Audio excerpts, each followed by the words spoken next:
Ladies and gentlemen, tonight we're here on the Doppler Effect podcast, and we're speaking with Justin Rye. That's him. And Texas Bird Dogs, Jordan Hoyt. And while we're at it, let's talk about hunt tests. Why is there so much division between the hunt test world and the obedience world and the training world? What is the issue? I want to first start off by saying there are good things and good people in that world. I think that there are good things about the hunt test world and the field trial world because there are great things that can happen in breeding standards within that, but there's some ego problems. If you go to some of these tests and you see some of the preliminary stuff and you see what the dogs do to pass those, you'll kind of understand what I mean here by this. It's not like an exceptional thing to see. Like, I'm not knocking anybody that does it. It's great. Cool. I'm glad your dog did it. You train your dog, did it. Awesome. But for someone to tout that as like their dog is better than anybody else, it's crazy. Some of the setups, majority of the setups are just not realistic to what happens in a real hunting scenario. As you get on to, the higher levels, sure. Yeah, it's great. They're also put on by retriever clubs, and the people that run their retriever clubs are the judges. So, there's obviously things it's not really good. Well, that's all I got. So for me, I think a lot of the division comes from the people involved in it, because we all have a lot of us, like, we have the same goals, but we also have different goals. But the division, I think, really stimulates from the fact that because it's on a competitive level, this is like, obviously there's really good people in the NBA that play basketball and they do a great job at it, but there's also really good athletes in the Special Olympics that play basketball. They do an absolute amazing job at it. So I consider myself like in the Special Olympics when it comes to dog training. I'm doing it my own way. Sure. I'm doing it in a way that's and honestly, I like that the conversation about this is real because it needs to be. But the division is because something that is so like competitive has been taken to, it's now the one and only standard for the dog being field worthy. When I have hundreds of dogs that are field worthy, that are in the field every season hunting, and they do that, for a decade on. And it's, I understand the worthiness of trial. I grew up in it.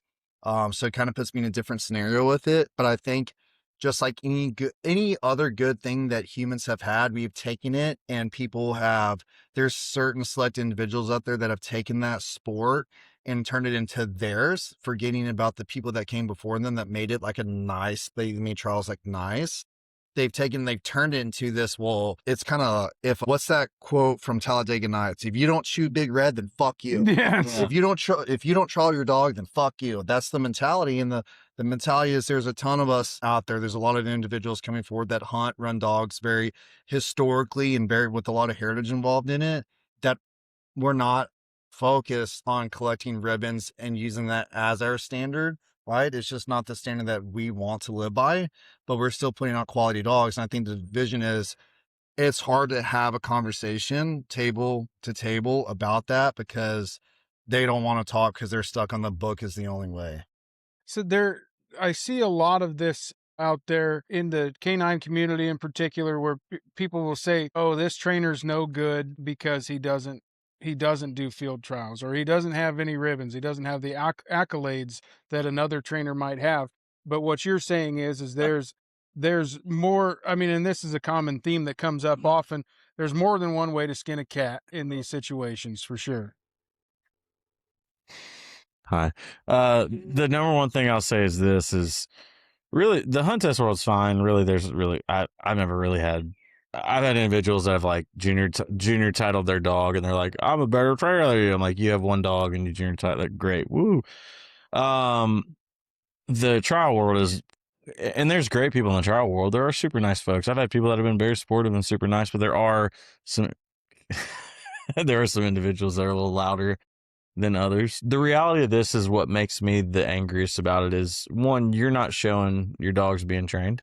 So don't come to me, because I show every dog that comes through my kennel from start to finish. Also, I'm getting really tired of getting calls from people who have sent their dog to big trial trainers and their dogs have been neglected because that trainer is off every single weekend trialing, right? And that's a huge problem. And that's the part for me that frustrates me. And I'm not saying that's everybody, but it just seems to be pattern, or everybody that calls me about it, it's they were at this trainer and this is what happened and they were never there. And, anyways, that's kind of my, anyways. Yeah. So yeah, I would agree. Like with hunt tests, I think there's absolutely a place for it. In fact, like a lot of the training that I do, I make certain that my dogs meet the standard for like a junior hunt test title. Absolutely, Cause yeah, like, I think that's, 100%. that's It should, That's a good that's the standard. standard that I was Okay. raised on. Yeah. They should be able to do that. And a dog that's hunting should be able to pass, junior hunt tests. Like that's a given. I would agree with Jordan. Like when it gets into the field trial, you start getting that competitive level. My like kind of short stroke on that would be, your question was, what about, people that field trial, kind of putting themselves on a level like they're better, but like, the accolades and things like that. I would say the accolade, like, what do they get out of it? Like, it's the ribbon, right? At the end of the Right. day, it's the ribbon. But I would say my question would be, and I think the only people that are going to understand this question is the people that are doing wrong when the camera's fucking turned off. But at what cost? Yeah. At what cost did that ribbon, what does that mean to you? Like at what cost? Because at the end of the day, we can do the thing where we sit here on camera and we talk about what we think about field trial trainers. But the truth is, like, you guys know what you're doing when nobody's looking. You guys know, and we know because your dogs are coming back to us with your clients afterwards because they still want to hunt. They never wanted to field trial to begin with, but you took your standard of field trial, you put it on their pet dog that they just want to duck hunt with 7 times a year, and you broke their dog. Now they're coming to us. We have the videos of you. We have the pictures of you. We have all the data from you. We have all the text messages and emails that you've wrote to your clients, and we've seen them all. You're just lucky that we're busy enough that we're not fucking blasting you. Yeah. So I would just keep that in mind. There's nothing wrong with field trial except for the fact of who's controlling it and how they're controlling it. He brought up a really good point when he talked about the judges. A lot of the people that own these retriever clubs that these things are being ran at, they're also the judges. They're also friends with how many of the competitors. It's just random folks that are, what did they have from a, accolade standpoint that makes them A judge. a judge? Yeah. This is Jordan again. This is what I'll say is this is something I've had some really great folks that have been, and let's be very real with this. It's the retriever world, the upland world. The folks have been the people that trial.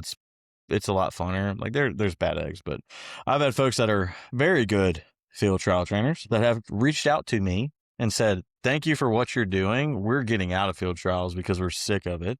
Because it's one of the big problems is you have to deal with the egos. But second off is it's a very small percentage. I mean, I would say 99% of the people out there, they want a good, well-rounded dog that goes out and retrieves birds and hunts for them and does some great things. And then there's a small percentage of people that want to pay to trial their dogs, which is great. I'm glad you like to do that. That's awesome, man. That's great. But don't don't come with me, because my big thing is like, how about you come out here and train with me for a week?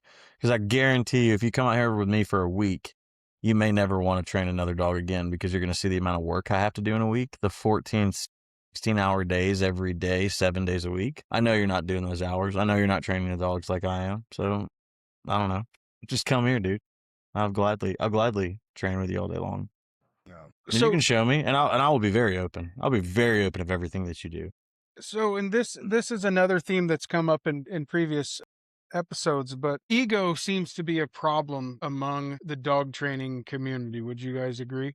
Ego is a part of the problem in every community. Or what you do for a living. Because even like there's some ego here because there's a lot of confidence, right? And we feel very proud of what we're doing because we both have put out a lot of dogs that are in the field actually working. And it's not that I have a problem with the field trial community, because again, I grew up in it and I have a lot of pride in my family and what was done. But the truth is, it's like our generation of age individuals and a little bit older, but like you've taken something that was set, and it was set in stone to be something nice to make the future of everything better, and like you fucking ruined. They were called fun hunts. Hunts. Yeah. Really? It was Yeah, called fun hunts, and you just went out there and it was fun. It was great. Woo! And now it's become something that people try to tout as they're better. And Yeah. for me, the biggest problem is like, I don't. You're a great trainer, awesome, great, sweet, but when you train gun dogs for a living, you don't get dogs that you can fail out because they are not good enough for the most part. Like those guys, the dogs that are going out and winning in trials, they have sorted through and found good ones and good ones and good ones. And the ones that have not been good enough, they're called dropouts. They're pulling the Ferrari. Yeah. all the They're time. pulling the Ferraris, which is great. That's awesome. That's awesome. You want to Dude. demo those jeans? But a dog that has pre-occurring issues, things that have been there before, things that have been problems, whether it's from another trainer or from the breeder, the genetics, the whatever it may be, and turning that dog into a dog that can go out and succeed and be a phenomenal dog, that deserves respect. That's all it is. That's all it is. I'm not saying you will never have to listen to me say I'm the best trainer. We all both this suck. shit. I mean, I can give yeah. a shit about that. Yeah. Well, But don't put me down or try to like Because we're make a not doing it the video. same way as Yeah. you. Don't make a Yeah. video on the Yeah. internet saying that people like me are shitty trainers because we don't go trial every weekend. First off, do you realize every weekend what I am doing? I'm sending dogs home. I am teaching clients. I'm having people come here to visit their dogs. I'm having people that bring their dogs out here and we do evaluations and I teach them how to do things and show things. I'm busier on weekends than I am on weekdays. That's how Yeah. crazy my weekends are. So I don't have the time to go do that stuff. I think it's great. I think when you get to that level and you can do that kind of stuff because you've had that ability, but don't come at me and say like, It's "Oh, not. Yeah. because the dogs that are coming out here are great dogs. And it shows the reviews, the people, the everything, the feedback I get. I literally just got a text from a client saying like the hard work you put in, look how incredible this is. Like that kind of stuff. Like I get that stuff all the time. And I'm sure they do too. That's great, but don't make it seem like It's not a podium. It's being used as a podium of like, if you don't stand on this podium, and that's why I think like the playing field needs to be leveled. Like at the end of the day, I'd say one thing that's collectively agreed upon between field trial trainers and non-field trial trainers, just retriever trainers, because there's the retriever trainer world is actually much bigger than what people think, and it's becoming a lot larger. But the agreed upon consensus is that we all want dogs to hunt in the field responsibly, and we want them to hunt well, and we want them to have a good time, but we want them to enjoy the hunt, right? And the problem is, it's just not in my belief that I need to slam out a 600-yard blind retrieve on a dog on an e-collar to accomplish that. And to think that a dog has to do that to go hunting. Yeah, I just insane. don't. That would be, I think, the disconnect between us. If we could get somebody, I think they would want to talk about it. I think it's cool that your dog can do that. But like, super cool trick. Yeah, but what's the practical dogs. application? I don't understand that. I think it's. I mean, I see dogs out there that go trial and they're really nice, fucking badass dogs that do crazy shit. But then you also take those dogs and you put them in a hunting scenario, and they're nut jobs, man. And I'm not saying that they will easily learn that because they're well-bred, genetic dogs. They're great, but don't discredit. That's my only thing is don't discredit what we do because our dogs hunt. Yeah, my dogs hunt. I literally have a disclaimer in my contract that says every bird from when you leave training, I have no I have no responsibility. I have no responsibility for the because birds your dog killed. is going to be an absolute nut job about birds when they leave here. Your dog will be a different dog when it comes to birds. They will be a freak about them. He brought up a good point too that needs to be discussed is like, we're not getting to select the dogs that we get to come into our program. We don't. Like, we don't get, I would say most of mine, like, I get the B team. I love all my dogs, love all my clients' dogs, but I get the B team. I don't rarely get that dog that's just like, whoa. Yeah, I get the dogs that have behavioral problems that people are also wanting to hunt with. And to me, I would say being able to take a Labrador that has like genetically built anxiety, right? And be able to take that and turn that into a dog who's hunting in the field a year later. I think that that's hard work and I'm very proud of it. Should be. Is that dog ever going to go to trial because of his anxiety? No, but it's accomplished things that it wasn't going to accomplish with some trial trainers. Because I know a lot of trial trainers out there that are patient and responsible and they're doing what they have to do to get the dogs to compete at the highest standard. But I also know a lot of field trial trainers that are only doing the harsh work to get the performance level of the dog and they're dumping the dog. In fact, I mean, I hope you're fucking watching this, you piece of shit. But like, I know one who literally just rehomed its champion dog because it ran its last trial. He just rehomed it. He's had it for 9 years. That is madness. They'll justify it to like, well, we're letting him retire. Dude, I have a 10-year-old dog that has hunted no shit around the 3,000 bird mark. Yeah. And he drives me batshit fucking crazy. But I've had him for 9.5 years. Well, and like it's the same. It's the same fucking problem in breeding. They will literally breed a dog to death and then say, all right, we're going to rehome them. Yeah, once Like, the wall's full. Once it's full, yeah, once we're done, rehome them. That's insane to me. Yeah, that's tough. So much shit. Yeah, that's tough to wrap my head around though, because the average dog that you guys, well, that almost anyone trains, is spending the majority of their life as a pet these days and hunting 6 to 8 Well, weeks a you year. think, yeah, but here's what I would say, comparatively speaking, like you can go into the homes of some trainers, not all trainers, but some trainers, and like you see how the dogs live, right? Setup says a lot. Yeah. So yes, I think the majority of people are looking, like the market is looking for like, hey, 9 months out of the year, I want, Billy to be just a good old, golden retriever. And then, how many more months is there in the year? 10, 11, 3 more months, 3 right? more. It's 3 more months left. The other 3 months, they want Billy to run and gun and pick up Be a birds. Like, machine. that's not possible, right? But there's been this rule created that Billy has to be held at the standard all 12 months out of the year to be able to successfully hunt those 3 months. Like that's, I would say, the major disconnect. And, there's going to be a lot of offense taken from a lot of people over this. What? Nobody watches this shit. I was thinking about, Tyler will post little clips and then I'll see the videos. It's got like, Yeah, say there'll be 3,000 views on TikTok and 3 views on YouTube. Yeah. There's We can tag them. Yeah. man. I mean, dude, I tell my clients this. It's pretty simple. When they get done with training, I need you to maintain. Just maintain. Talk to me. Maintain what we did. Reach out to me. I always tell them this. I don't want to just hear the good. I want to hear the bad. I want to hear the shit that you're struggling with, the problems, the frustrations. Give me that because I'm going to make you a better handler and a better dog trainer through that. And then I tell them this, like when we're in the home, just keep the obedience, keep it there. Because once it slips in the home, it's going to slip in the field. Sure. But go live life with that dog. Go let it do what it needs to do. And sure enough, when they do that, they go out and hunt the dog and the dog's great. They go out and they do exactly what they need to do because they built the bond, they built the trust. And when a dog leaves here, I can tell you the dog will be happy, will be the same goofball you had before, but with lots of manners and know how to do things properly. With or without the e-collar? Well, it depends on the dog. I trained a Jack Russell Terrier with no e-collar. I'm talking about that. And he was a stud, dude. And they still text me this day.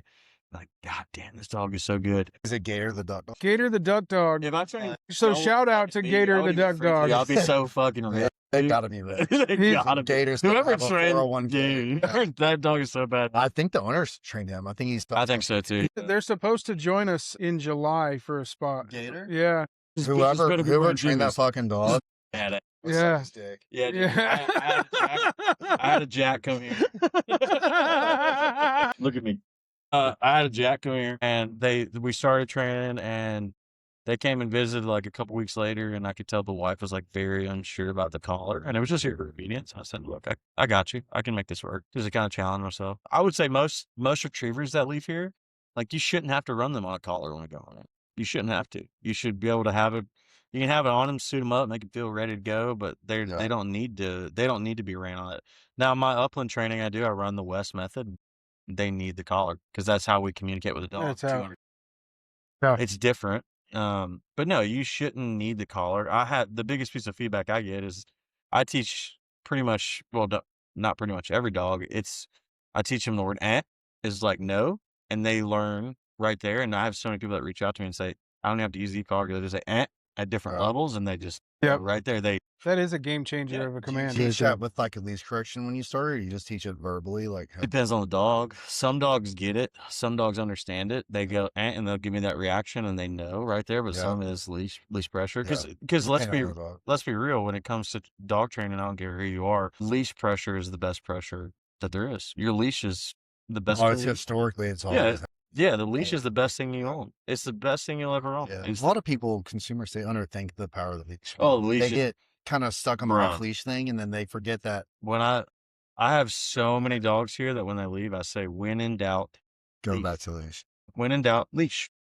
Leash. I love it. I love a good sub lead session. Dude, that's the best one. Anyways, I'm gonna Have a drink. Cool. Have some Kool-Aid. wow. So, you guys both train a lot of dogs, and you see a lot of dog trainers, especially with as much time as we all collectively spend on social media. Is there something in particular you could tell to the people at home that are considering sending their dog to training that is like a big red flag? Like, what are the red flags to look out for when you're considering a trainer? Personality. Yeah. You got to find the right fit. First off, not every dog is the right fit for every trainer. There's no Yeah. trainer on the planet who can train every dog that ever comes to them. It has to be the right fit, first off. Second off, you should ask them how many dogs they have at their kennel. And then you should be asking, can I come see your kennel? Can I come see the The entirety of the kennel, Yeah, not like- the exterior. Yeah, not the exterior. Can I see the bowls? Can I see the inside of the kennels? Can I see your client reviews, what they have to say about the dog? You need to find the right fit. I'm not the right fit for every person. There's no doubt about it. I'm not the right fit for everybody. Justin's not the right fit for everybody. No, Justin will contract out. I mean, I have a dog right now that was just kind of too much for me, Yeah. like in my skill set, my level. Like I ended up placing the dog with a younger trainer than me that's been doing it for much lesser time. It's a female trainer that's been with me for a while now. But this dog, he's a real sweet dog, just real bad covered anxiety, like any kind of motion, and he just kind of shuts down. And I tried and I tried and I tried and I tried. I put him with one of my trainers and a female, and he's been with her for about 3 weeks now, and he's completely thriving. The family's happy. Exactly. Yeah, and they're not dude. blaming Yeah. me. I'm not blaming me, but it was above my wheelhouse on how to personally deal with his anxiety to that And level, to that degree. That's maybe a good point right there. If you're talking to a trainer and they're too overly confident about every little I can thing, do it. yeah, I can do it. I can do this. Don't get me wrong. I love a challenge. I love taking on different breeds and things that I can learn from. But when I'm talking to you about it, I'm going to tell you I haven't trained that breed or I haven't dealt with that issue before. Know that I'm going to talk to different people about it and try to find solves and learn from it. But I'm not going to be someone that's just like, yeah, I got it, bro, because I trained all these dogs. You need to reach out to that person and ask them those questions, like how do you feel about the dog that you're training, right? For me, like as a trainer, I train a shit ton of sporting breeds. I get more German Shorthair Pointers than probably most trainers do in the country. I get a shit ton of German Shorthair Pointers because I know, like the back of my hand. But for me, I get Labs, Boykins, wire hairs, Bichel, all these different things. But if a dog has an aggression, like a serious aggression problem, I won't take him because it's just not what I do and it's not what I feel comfortable about. I will gladly send you to someone that feels better. Justin, I do a I'll lot of aggression. I'll send it to Justin. Yeah. Also, oh, your dog eats kennels? He's right though. Like you've got to own the weak points, and Yeah. you know, and No one's the best at everything. if the trainer is, if you're giving the trainer behavioral issues that you want to cover, and the trainer is immediately coming out like, oh, that's going to be handled, that should be a red flag. Yeah, Sure. that should be My response to anything behavioral, not I have a pretty lengthy, thick background on the behavioral side of this, thicker than some things. But the thing about that kind of work too, though, is it's got to be real. And my response with that kind of work is always let me dig in and see where we're at, and I'll let you know. I'll keep you posted, but I've got to get. You can't know everything up front going I've in. got one in right now that like I was told was going to be like one of the worst cases I've ever dealt with. It's a mixed breed dog, and like you know, I was told I was the last stop for this dog before he hits one in there, right? Yeah, before he's euthanized. And honestly, he's been with me for 4 days. One of the coolest fucking dogs I've ever trained. No kidding. I haven't had one problem. I haven't had one issue with him. I have a dog right now, same thing. Yeah, no, I mean it's so you never know what you're gonna get. They text me like 3 or 4 days in. I was like, "Is it okay? Do we like need to put it up?" I'm like, "No, like she's great. She's a sweet dog." What I'll say for this, people can't hear me. If you're sending your dog to hunt training, make sure the person hunts the birds that you're trying to kill. Yeah, Make sure you go to their Instagram, see if they kill the birds. yeah, It's probably fairly important. Yeah, but they kill the birds. yeah. I would make sure that trainer's hunting some stuff. Make sure they know how to handle a dog in those scenarios, man. I because the reality is you're not always going to get the dogs are barking back there if you guys can hear them. You're not always Take care of them. you're not always gonna have- Neglectful son of a. Yeah, stop drinking beer. Yeah, Come feed us. they've been fed, dude. It's just they need to be let out one more time. what I what I was gonna say is you need to make sure that your trainer has handled dogs and those situations and dealt with all that stuff and isn't just filling you with bullshit, right? They need to be able to understand how to go out and do stuff. So let's put this for instance. Like I'm not even gonna talk about the retriever world uh, because I've been duck hunting my whole life. But when it comes to the upland world, if someone comes to me and says I'm gonna go into the mountains of Idaho and I'm just gonna hunt chukar all day long, I'm gonna say, hey man, I'm probably not the right trainer for you, dude, Yeah. because I've never hunted chukar in the mountains of Idaho and wherever to go after that. But I got trainers that can do it. I know a lot of great people that can do that, but that's not for me. If you want a dog that goes and hunts quail in South Texas, you're in a pretty damn good place right Yeah. there. Because I hunt the shit out of quail in South Texas. I go hunt the shit out of pheasant in South Dakota. Like those kind of things, 100% that's your spot. But I'll be very straightforward with them. Go find someone Yeah, close. be honest with what you're good at. I tell people all, like, especially like before I started like really kind of dipping my toes into upland, I'm still not that thick in upland, but this is the first year that I've actually like taken on cases of upland and like labeled them. Beforehand, dude, I've been getting upland calls for the last 7 years, but I just haven't. Just need to come spend a couple weekends. Yeah, well, I've always told people, and if those people watch this, like they would know exactly who I was talking about. But I've always told people like, I mean, I know it. I've hunted. I've shot a lot of pheasant. I've shot a lot of quail. But like, I'd be lying to you if I said that like I've trained the dogs for that stuff. Like, this is something that on the upland side of things, it's newer for me. Been in the waterfowl world since I was a baby, so you know, I understand that world really well. I do a lot of it. And the very little time that I have to myself, I'm usually in the fucking woods hunting something. So, and there's a lot of that can be, researched and fact checked, but I would say when it comes down to like looking for that trainer, like obedience or retriever, whatever it may be, I'm still going to stand with my original answer, which is going to be personality. And check to see how that person takes like hard conversations. Like I love the tough questions about, well, like the what if this and the what if that. I like those, but I think what's getting and what a lot of people are losing money on is because they're just looking at the outside, like the exterior. And not, I don't mean that just in a physical standpoint. I mean it from like a mental standpoint. Well, like they're not hacking into that trainer. They're going from like the image, right? The image of what they look like from the outside. They're not having a real delicate conversation with them. And they're getting ripped off. That's why I go to so many people because they see the image of me on the outside. They're like, God, fuck. Yeah, irresistible. Let's look at that. I That's would say Slowly. converse though. Definitely not converse and have a conversation. Like that's Yeah, you should be. If you're gonna send your dog to train, you should have. yeah. You should have legitimate conversations with the person, or that's why I try to be as transparent as possible. What we do every day. I mean, I have tons of people that come and spend days with me and train, and All right. and I always tell people like, hey, if you want to really have a conversation with someone, go talk to them. They've literally sat here training with me all day. Now you're one of those people, Tyler. Yeah. Yeah. If you want to know how it goes, like how the dogs are taken care of, how they get treated, here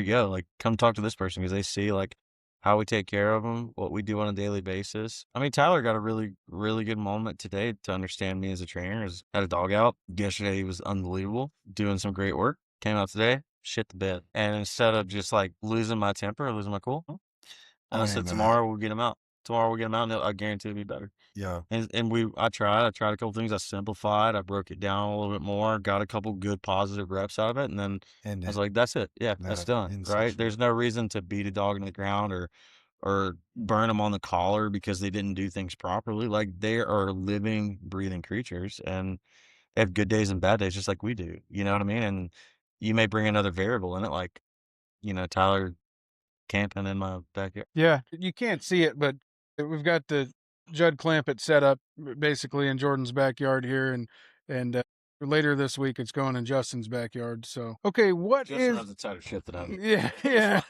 That's gonna get weird. It's gonna get weird. There's no locks on the tent door.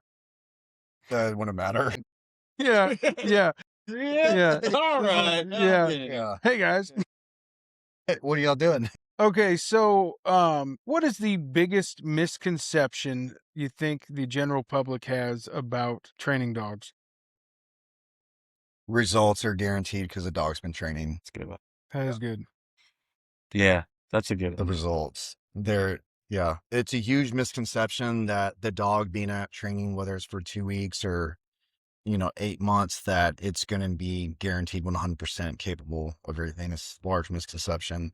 It's luck of the draw. It's like, how well does the dog take the information? And honestly, as much as people don't want to have this harsh conversation, it depends on the standard of the dog. And then, like, I know no one wants to talk about this because I love every dog I train, but there are some really shitty dogs out there that don't want to please people. Yeah. There are dogs that, like, they don't want human interference in their life. They don't fucking don't. want to sit for a treat. Like, they don't want to, Yeah. and that doesn't make them bad dogs, but I define that as a shitty dog because it's not there to perform. One of the misconceptions I've always had on specifically GSPs is that I've always said that I feel like they're one of the most selfish dog breeds I've been playing it. But I've been proven wrong too. I have proven myself wrong. All right, let's go break out the GSPs. My thing about the GSP is what I used to define just as on a selfish is that they're self-reward. Yeah. They're not like a Labrador, right? Because Yeah, that's what they're I'm completely like. They different. thrive on human connection. Yeah. The GSP, what I've defined out as selfish behavior, is that they get that flow and they get that energy from to me, it's always felt like, "Oh, I don't want to please you. Like, you can go fuck yourself. Like, I'm just going for a run." But like, Yeah. that's honestly, like, that's how they distribute, like, all That's that how their information. brain works. Yeah, Yeah. it's just such a different breed. I try to explain that to people a lot. It's like there's a difference in a dependent dog, like a lab, who just wants to depend on everything you say, and an independent dog, like a German Short-haired Pointer. That kind of goes back to some of the trial folks because they're running labs and like, come train a GSP for waterfowl to the level that I can, Yeah. and then come talk to me. That shit's humbled the fuck out of me. Yeah, dude, it's a different beast, man. It's a different game. It's an independent dog you have to understand you cannot force them into everything they do. It has to be teamwork. It has to be a push and pull or they will not do it. Yeah. It's a very different breed of a dog, and so is a Boykin's a different breed. And wire hairs are the sassiest fucking dogs I've ever seen in my life. They literally are Yeah. just the most dramatic, sassy Lots of dog. attitude. Yeah, a lot of attitude. Um, yeah, for me, I think understanding that the level of your dog when you leave is different. You have to understand that we're going to get it to a certain point, but you have to continue to do what we do. And I'm going to teach you everything, or your dog will fail. Your dog will fail. There's no magic trick here. There's no magic we do with when a dog comes to training, we put structure in their lives and we teach them the things we need to teach them. And sure, do we know these little tips and tricks and shortcuts and ways to do things? Absolutely. Do we know how to read a dog? Absolutely. But when they leave here, if you don't continue to train them and continue to do what we tell you to do, the dog will fail. I've set my program up to where if you don't keep doing what I tell you to do, your dog will fail. Your dog will crash and burn.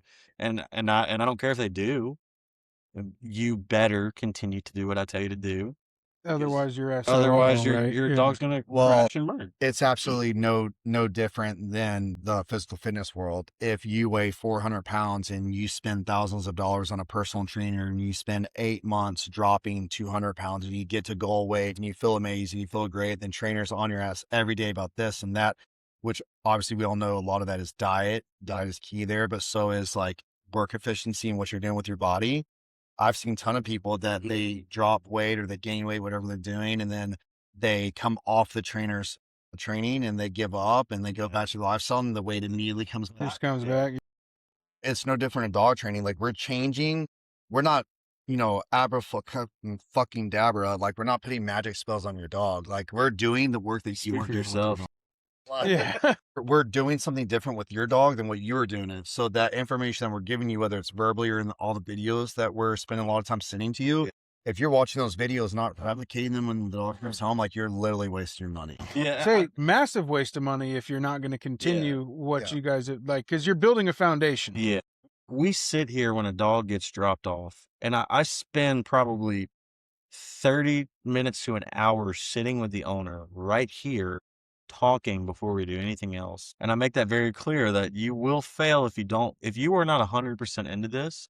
That's also a huge part for me when someone calls me, I have a lot of folks that call me like, I watch your videos, I watch your TikToks, I love what you do. I'm sending my dog to training. And I say, Yeah. hey, they're like, what's the next steps? I said, your next steps is to get off the call with me after I just told you everything and go talk to everyone in your life that you need to talk to and make sure you're all 100% in on what I'm doing, because I need you to trust everything that I'm doing, because I need you to replicate what I'm doing to make this dog successful. And if you don't do that, then your dog's going to fail. You can't come here and go, well, the dog's trained and then now whatever. I need you to trust everything I tell you and do, because I promise you, if you do that, it's going to be exceptional. It's going to be a really, really good dog. Because if a dog, let's say you've trained the dog and now it goes home to a family, let's say only one person is going to keep with the routine, but the other 3 people in the household might break that I routine. require that when you come pick your dog up, you bring your family. Everybody that is going to handle this dog must come to pick up your dog, because I've had folks that are the husband and wife are great people and they're going to train the dog, and that's awesome. Hell yeah. But they have a 13-year-old and a 10-year-old and an 8-year-old. And if they go home and dad says, you need to do this, or, screw you, dad. I need them to, not to like boast anything, but they need to hear. Dude, a fucking sperm nugget is the quickest way to throw good dog training out the window. I see kids all the time that just ruin. I call them fucking trophies. Sperm nugget.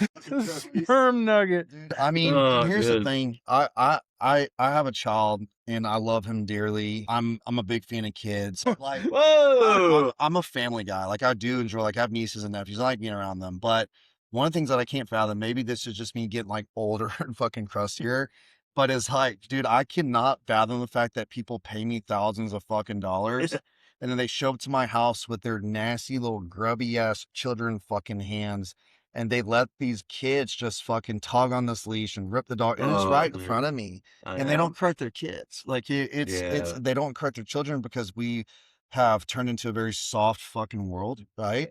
But they're cool. Like, they want this dog in a structure. He's got to be militaristic and a stud and stable all this time. But like little Tommy Two Finger tucks his fucking fingers in his asshole, is allowed to rip on the dog's ears, but the dog's gonna get euthanized when the dog fucking bites them.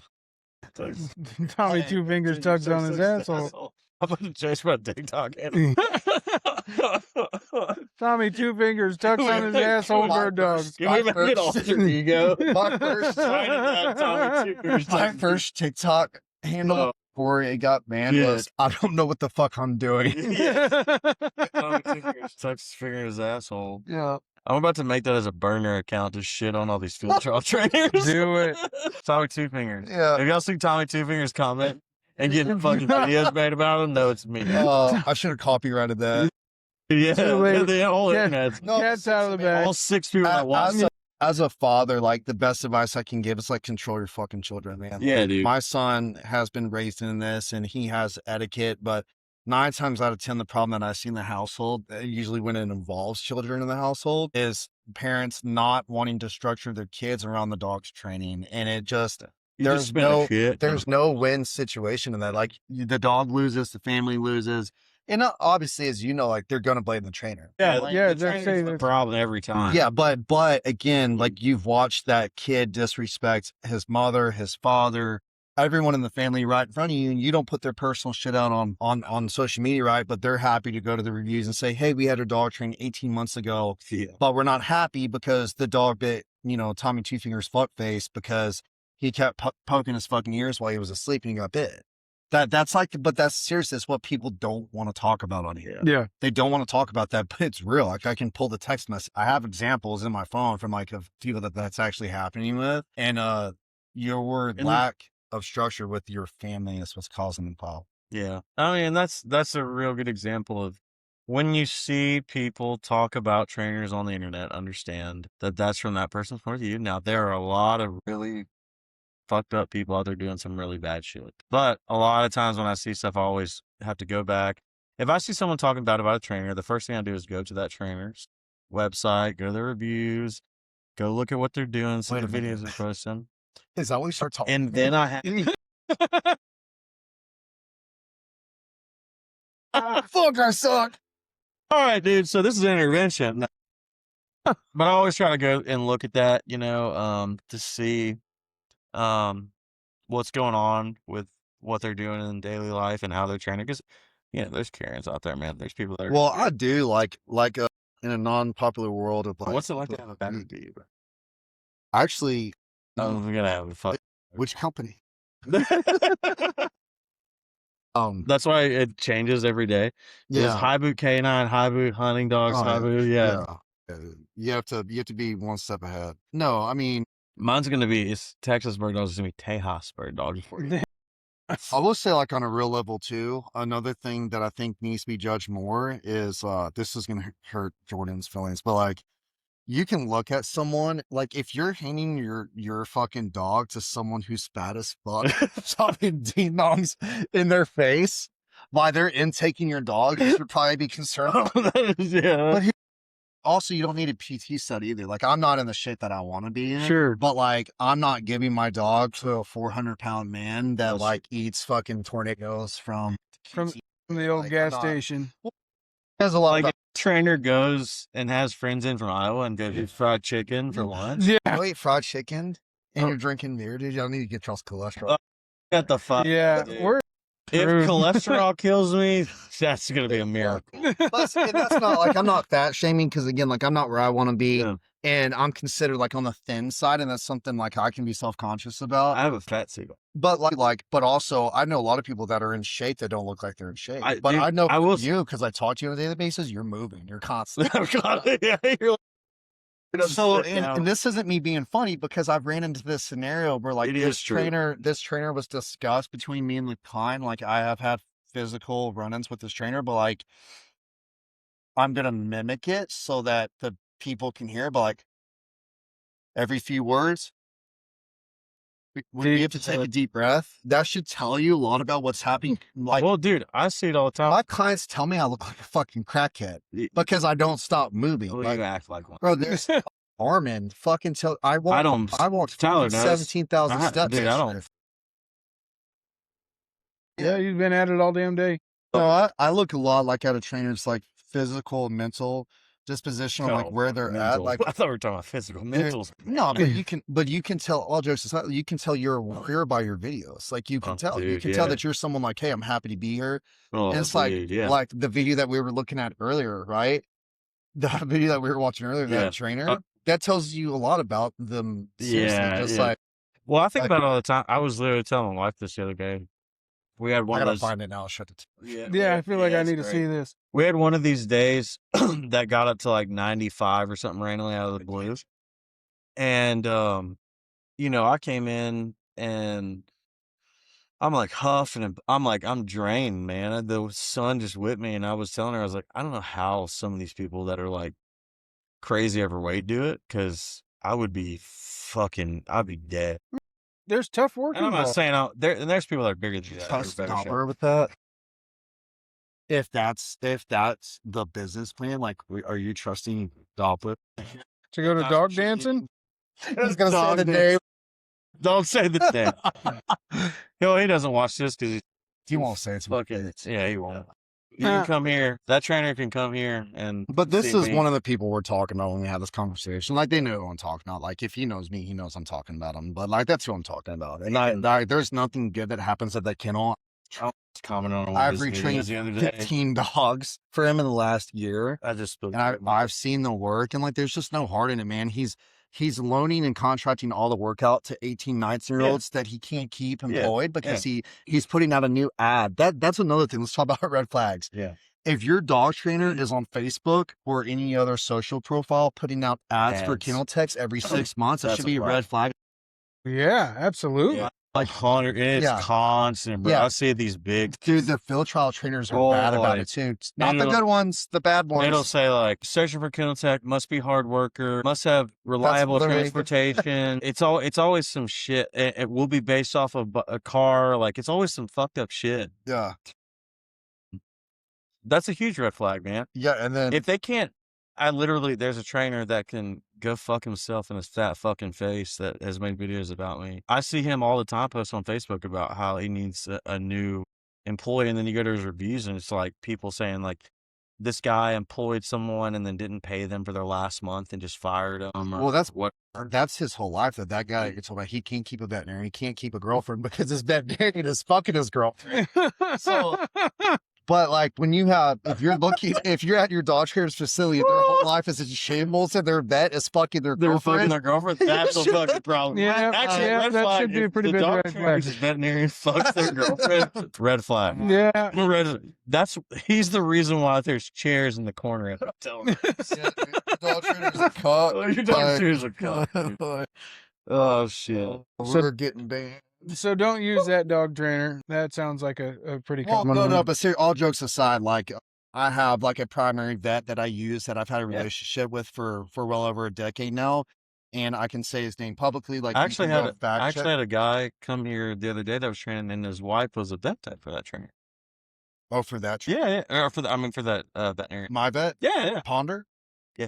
Yeah, dude, Ponder. Yeah, it said fucking great. amazing. Like, oh Yeah, you still get great people. Yeah, and they're amazing people, and they understand what we do, and they help us out. They help a lot of our clients out. But like I would suggest like checking your trainer's resources and their relationships with those around them. You need to if you send your dog to a trainer and it is just thanks for the dog and they just throw him in here's the kennel, pull your fucking dog immediately. They should be sitting down, taking the time to go through everything. Do we drop to $28,000 shipping to our property? They seen it to us to have that conversation. Yeah, dude. Funny. We sit right here and we go through every single thing. I go through a 12-page contract. Yeah, you should not pergola, baby.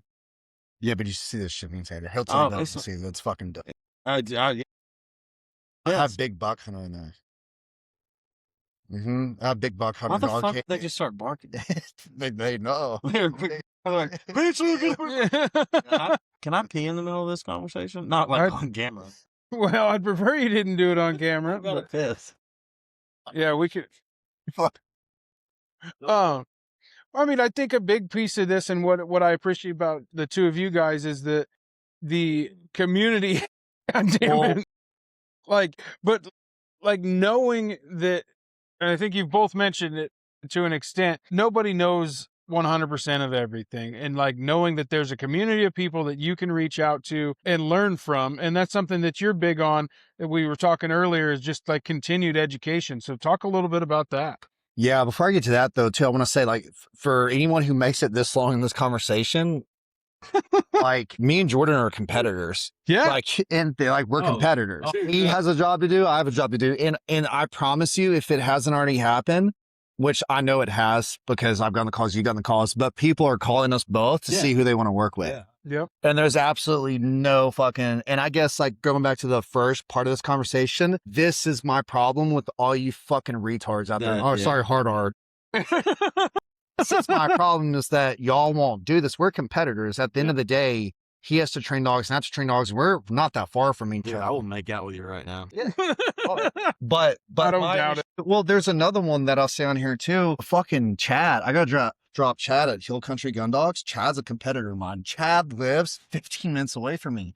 He's in my area. I was there before him. Dude, I don't care. I love Chad, dude. I will send dogs to Chad all day, every day. If it's a cocker spaniel, if it's a spaniel that's out of my wheelhouse, Chad is a fucking goat when it comes to the spaniel community. Yeah. He's a competitor. He's a competitor of mine. We're friends. But at the end of the day, people are calling him to either use him or they're calling me to use me, and I don't care. I've known Justin for like 3 or 4 months. I've already seen you multiple. He also won't let me into his house, though. That's true. Well, to be fair. It was that thing you said about the kids earlier. He doesn't want me to judge all his fucking Twinkies and ding dongs. Yeah. I know you were in Fallujah and you've seen some fucked up shit. Sorry. It's a war zone in there, man. But seriously though, like, yeah, before we move on, like the community, like you got to be friends with people. The reason we're talking shit about you is because y'all started it. Like, dude, y'all started it because we're not trialing dogs. Yeah, bro. That's leave us alone. Like we're just training dogs the same way that you are, but in a way, like we're doing everything we can to help you. While it may not seem like it, you're the one hurting yourself because I know a trainer who has 66 dogs in his facility right now, and he has 2 people on staff helping him. 66. And I promise you, these people that have these 66 dogs in this kennel don't know that there's 66 dogs in there. That's madness. I can only house 20. Like I can only house.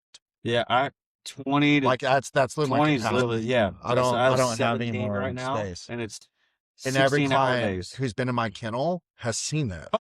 I have some people ask me, I'm like, yeah, that's how I got. This is how I do the day to day. This is how I train them. Tyler saw it today. We knock off, boom, knock off, boom. This is how we do it. Boom, boom, boom, boom, go. What was your question? Well, What's not us being friends? What I can say is this: is it's such a disservice to you as a trainer when you talk to a when you talk to a trainer. We're kind of going back to what you should ask them. You should ask them how many trainers out there are your friends, because you know what makes a good trainer is a trainer that is friends with other trainers and goes. Because I can guarantee you that I will have moments where I go, man, I don't really know how to handle this dog. You know, Jared gave me this advice and I tried this and it didn't work. And I'm going to go, hey, Justin, hey, man, I have this dog that has this. Have you ever experienced this? He's going, yeah, I had this. Try this. Boom.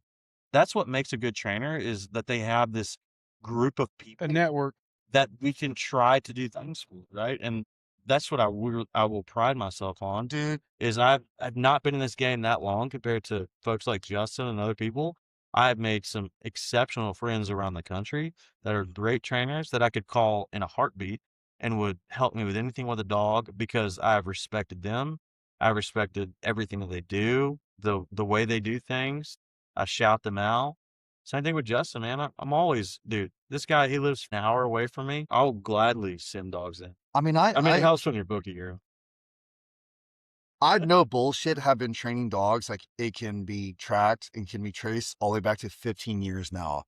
And I've been on the phone with Jordan for the last 3 weeks asking him about upland dogs, because he's like the first contact that I've made that's like actually willing to give me help. Because I've had hundreds of people ask me to get into upland for the last several years now. It just hasn't. I like hunting, and I hunted a lot with my personal dog. But I say this all the time, man. I'm the most fortunate human in the world to be trained by Jared Moss, because dude, Jared is. I mean, he is the person that will gladly show you, teach you every tip and trick, invite you to come see it. And what he tells me is, the only thing I ask of you is that you do the same thing right away. Well, like with him, like I've been training dogs significantly longer than he has. It doesn't mean a fucking thing. Right. It doesn't mean a thing if the subject level that we're discussing, he has more reps in, and in that subject line, he has more repetition. So me as a 15-year trainer, I literally called his phone the other day. I was like, hey, dude, he goes, what's up, man? Like he thought we were going to talk about something funny. I was like, nah, I need some help. He's like, yeah, throw it at me. I think we're on the phone for an hour. But and at some point in time, he's going to need something. He's going to get it when he's training. Yeah. Right? Like, because I have something to offer, whether he likes to hear it or not. Yeah. But that's really where it's got to go. Like, the dogs are eating the dog. Sometimes I look at me, I get why people don't like it. I get reminded of that. I get that, you know. I had someone one time say it was like overnight internet success. I'm like, yeah, fuck you. You have no. Dude, I have like multiple dog training companies. Like, I'm involved in a franchise. Like, I'm not just like some backyard fucking retriever trainer. And I can get humbled. Again, like I've said it on here, I've been humbled by people that have been doing this for less than 12 months. Because even me, sometimes I forget. Like, okay, like I haven't seen this in 9 years. I also haven't pushed myself to remember this for 9 years. I'm in the position, I got to go to somebody. And that answer isn't always going to come from, age ahead. Sometimes it's going to come from age behind. Sure. That's these guys got to stop getting bad that people younger than them know. That might know more. Yeah, dude, I'll listen to anybody. My biggest personal pet peeve as a man is, well, son, I'm 77 years old and none of this. I'm like, motherfucker, like, you live in a 500 square foot shack. Like, again, it's like I said earlier, I know people that have been cops for 20 years that have raped fucking children that were certified police officers and were amazing. Age means nothing if you've done shitty things. Yeah, I had a guy that he's a really nice guy, and he's a retriever trainer, and he's been doing it for a while. And, like at the beginning, he was always supportive and saying things, but I could always tell he was like very much like, hey, don't overload your channel and don't do these things. I said, Mike, right? Traders. Yeah. They're all coming for us. Well, like the engine. Yeah. Tonight's news, a local trainer was killed on his drive home from Burleson, Yeah, Texas. dude. Oh my Yeah, God. rival training gang wars. It's like Angry Man. What's that movie with that dude that fucking it's not David Spade. They work in the warehouse and they're both competing for the same chick that gets hired to work the cash register. It's Dane Cook. Dane Cook. Yeah. Oh, You know who I'm talking Yeah, about? yeah, The yeah. blonde hair dude. Yeah, He yeah. pulls up on the Jack Shepherd. Yeah. he pulls up on there. Yeah. That's dude. all.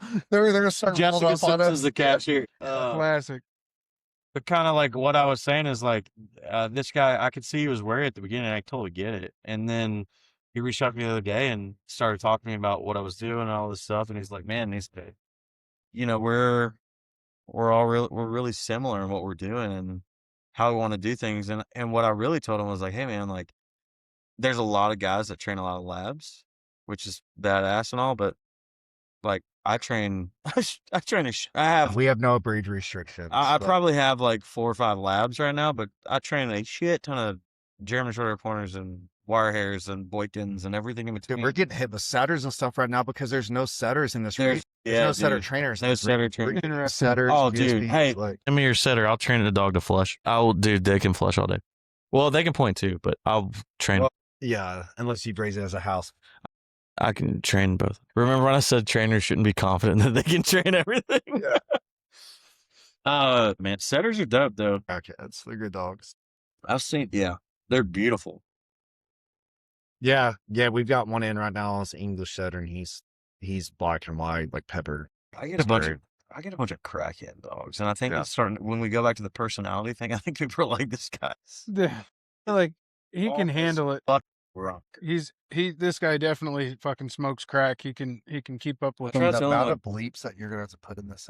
Yeah. Clients all the time, like you have no idea. I have 100 miles an hour. We're going. Yeah, to stay in this world though, like this isn't the 60s, 70s anymore. Like this is a fast paced. Well, I made a video a while back. It was like, because I had some field trial trainers talking shit. All I posted was like, outwork me, then come talk to me. You won't want to outwork. You won't do this day in and day out like I do. I guarantee you. No chance. There's some well respected trial trainers out there, and they're usually like on the older end of the spectrum when it comes to age, and like they're the ones that I respect. Like Pat Owens, like he's a great one. Yeah. But it's the younger generation of people that have come in and taken the world and used it as a battering ram to hit other people with that aren't in it. Like you're just mad because you. Yeah. I mean, you're just. And I would love, like, what's the difference between me and Dale Earnhardt? Like, I can drive too. It's not that fucking hard. Every trial trainer is welcome to come here. I'll give you my address. You can come train with me. Please. Yeah, it is on Google. Come train with me. Yeah. That bedroom all the way to the left. It is where damn. Yeah, I guess. That's fucking. It's weird how I get that. Well, give me your address. You tactically figured it all out. Well, I'd like to know the layout of the house. What you should know is that my fucking closet is as big as a fucking bedroom. It's insane. Yeah. We have a walk-in closet that's unbelievable. I want to know where I'm going before I get there. Yeah, I get Smart. Yeah. Smart. You gotta know your exits. Yeah. Oh, yeah. All right. To wrap this up, parts of this will get posted eventually. This is Justin and Jordan. I don't even think we got like really into anything. This was not too. This was PG. Yeah, dude. You have no idea the conversations Justin and me have on a daily basis. We are. That's gonna get worse now that the face to face is done too. Like, it's fucking bad. Yeah. It was like when we met each other, we're like, shit. You're like, oh, shit. At first he messaged me and I was like, who is this? Because like I've got messages in the past that haven't worked out like this. Yeah.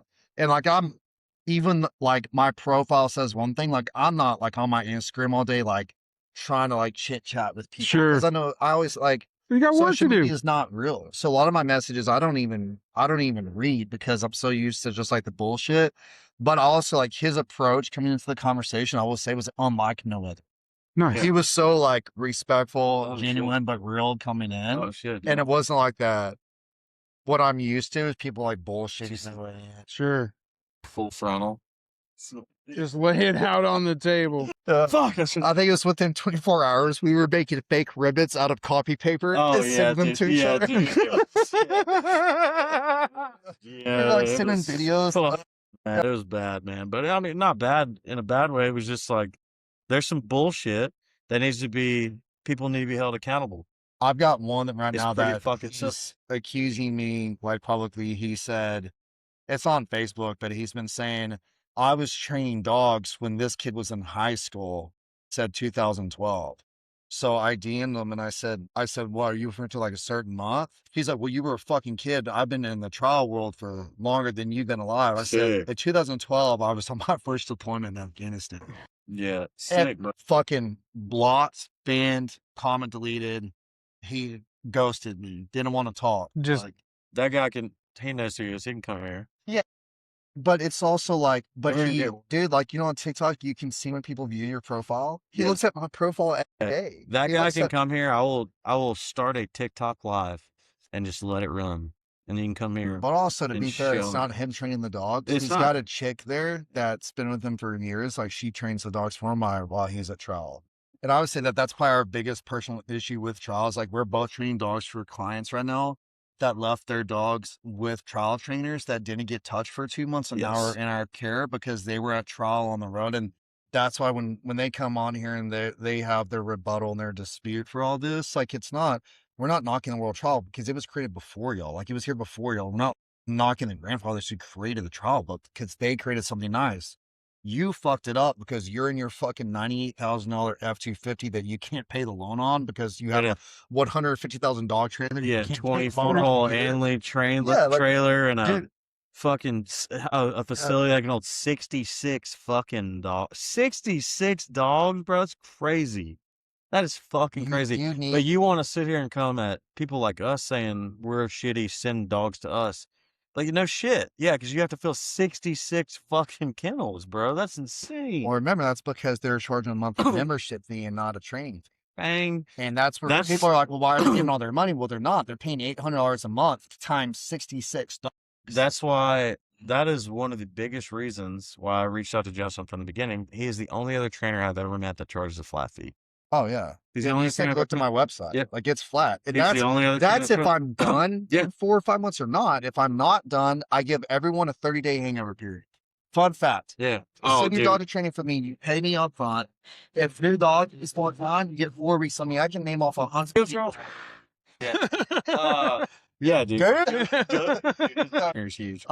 Dude, I have to keep dogs all the time because they need more, but I charge them a flat rate. Now, there's a certain point after that 30 days. If I'm like the dog needs more, I tell the people like their strong points. That's where the dog's going to succeed. Like, the dog just really struggle with this. We can, and a lot of times people are completely satisfied where they left it at. But like, I charge a flat fee no matter what. Like, it's not because I don't feel the need to stack it off. well, there's no great. It's also me touching the best part. It's not. Yeah. It's like that's the other thing is, if you could be a fly. Why'd you say touching your dog? Yeah. It was me touching your dog. I think I'm bringing my mustache back tonight. Dude, that guy is ripped. I think it is a trial trainer just doing circles. Just getting after it. Either that or it's a pigeon trapper. Dude, yeah, dude. Oh, I forgot this is on TikTok live right now.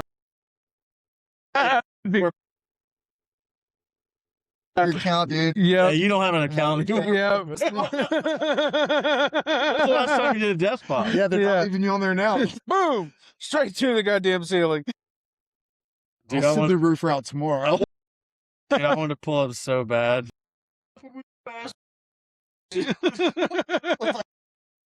Did y'all see that video that me and Eddie did when we were talking about other dogs hitting on each other? Dude, that was a But, great like, one. but Eddie had fucking underwear on as a baby. Yeah, dude. Dude, that one went viral. But like, I imagined you pulled up with like an underwear bandana. Yeah, dude. I was trying to get it, bro. I was trying to get it. I was Jesus. like, I was literally driving here going like, what can I do that it won't freak out my Well, I dog? was fucked with you when you told me, when you're like, yeah, dude, when you pull my driveway, you're gonna see my house and then just go left. I was like, I know. Yeah. Cause I had this like passive habit for like anytime I'm going somewhere, like I look up the layout of like the property. As you should though. If you see, Yeah. I tell people when you come here, I tell them that same thing. Look at the left house. But if you look at my address, you can see the property and you can see a fucking building and go, yeah, that's his. This has probably not been recording the whole fucking time. Watch. It'd be That's hilarious if it stopped like 30 minutes ago. yeah, out of internal storage. You have a lot of editing to do. Yeah, for sure. You can put the clothes on if you want. Anyway, in the Doppler effect, well, Yeah. what do you say at the end? What the Keep fuck training. yeah, keep training. Yeah, dude. Well, at the end of the day, I just want to say thanks. I appreciate you guys taking the I time. love the fact that you're trial trained. That's great, but like keep doing it. Don't stop doing it, but stop using it as your hammer of why people aren't as good as you because they are. They're just not. I just ripped the field truck driver. Motorcycle driving by again. Oh. Good fuck. On that note, this has been the Doppler Effect Podcast. Y'all have a great night. Thanks, guys.